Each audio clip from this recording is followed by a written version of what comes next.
It's only 1% of your visitors is actually able to add something valuable. And RSS, of course, is for your readers, they pull their news to you. There's no use pushing. They are pulling. So if you don't publish anymore, they just forget about you. They completely forget. They do not come back to check if there are any updates. They don't. If you stop updating, they stop reading. It's how simple it is. So you have to be patient. And you have to blog often enough. This is a famous concept by Seth Godin. It's been around for a number of years. It's called purple cow, hence the picture. And a purple cow, it applies not just to internet, but to any market. A purple cow is something that stands out and that actually has people talking about it. That's what he calls a purple cow. And he says, remarkable doesn't mean remarkable to you, to yourself. It means remarkable to me, to other people. This means that this other person is willing to make a remark about it. You actually sparked someone. You had an idea that inspired someone else. You had an opinion and someone else agreed or disagreed. You did something for the first time. You did something for the most in a very impressive way. I don't care. You have to be remarkable because otherwise there's no way you can just stand out of the crowd of all these. I don't know how many blogs are. If you look at Technorati, there's millions of them, millions. So you have to make a difference.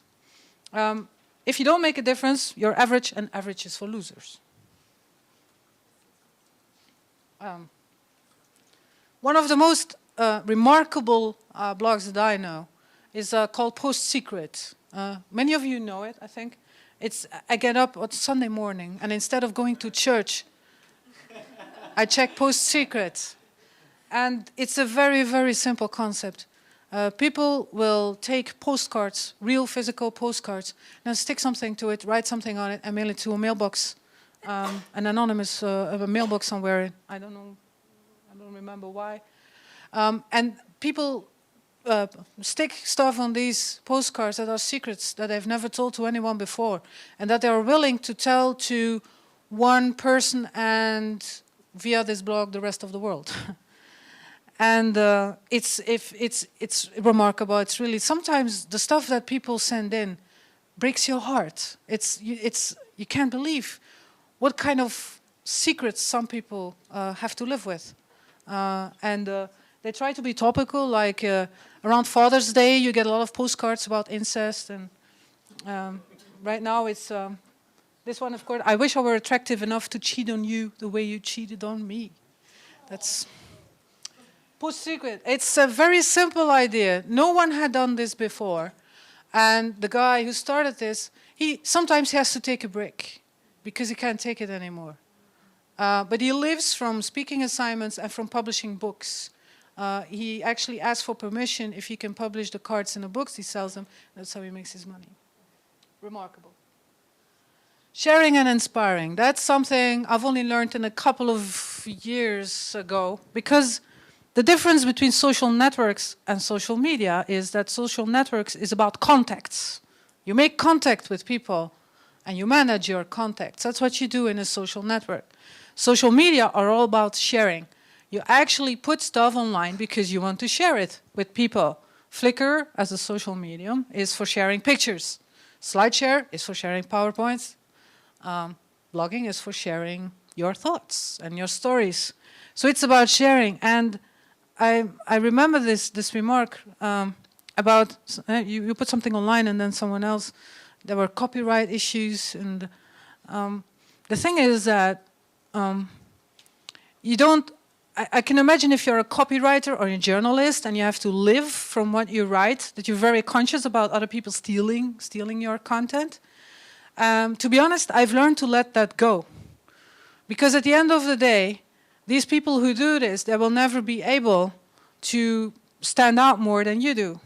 Because just imagine that after a while, they get a large following and lots of readers. It's only a matter of time before one of them notices that all of the content was stolen. And why would they bother to read someone who just steals everything? There's no way this copycat can ever stand out. It's just a matter of time. So I try, it's personal, all right? It's very personal, but I try to be very open and sharing.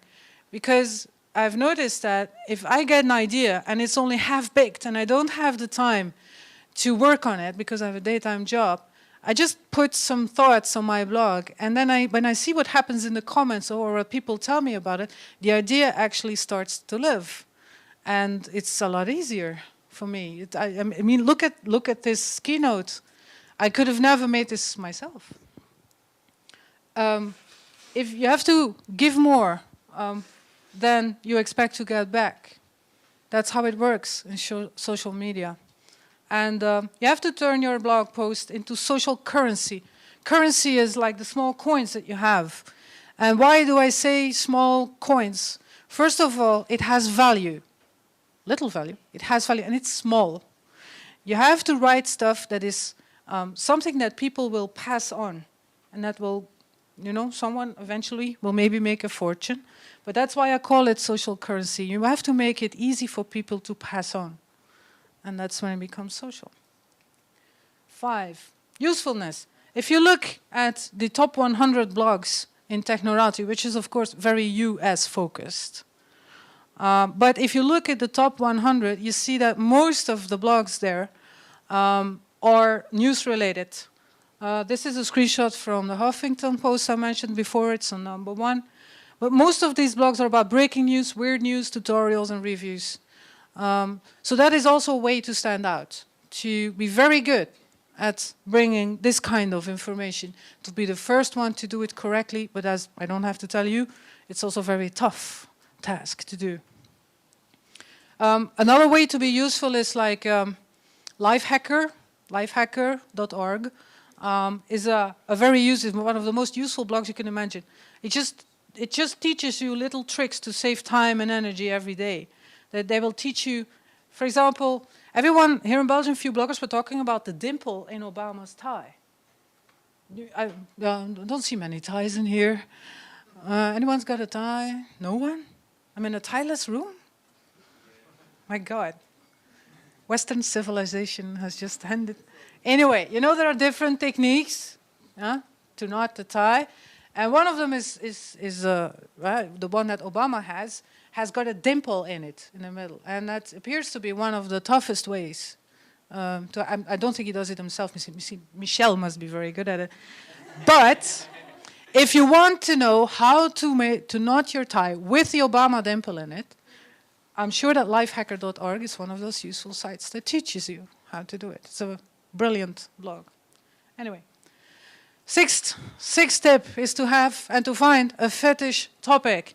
If you look at the right-hand side, the screenshot is from the nom. She's not well, not many people know her, but she is in the Belgian blog with the most subscribers.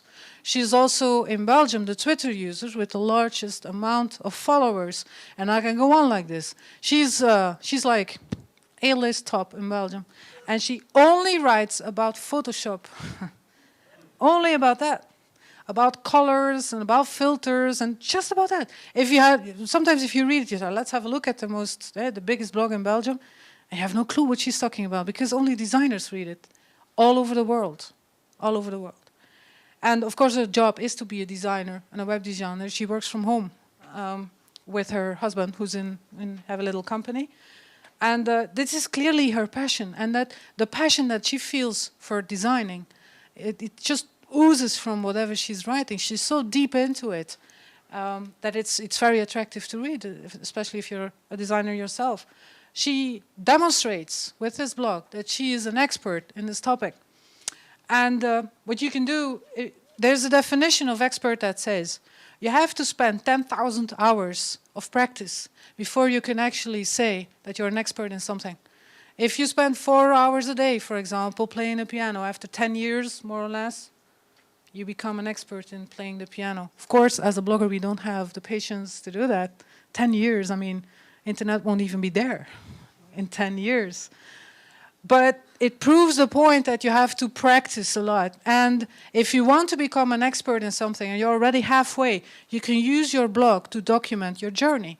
You can say, I've been to a really interesting conference and I talked to a few people who told me about the book We Media by Dan Gilmore. And you go and try and find out where to buy or to get the book. You read it, you read a blog post, see what I mean? So that's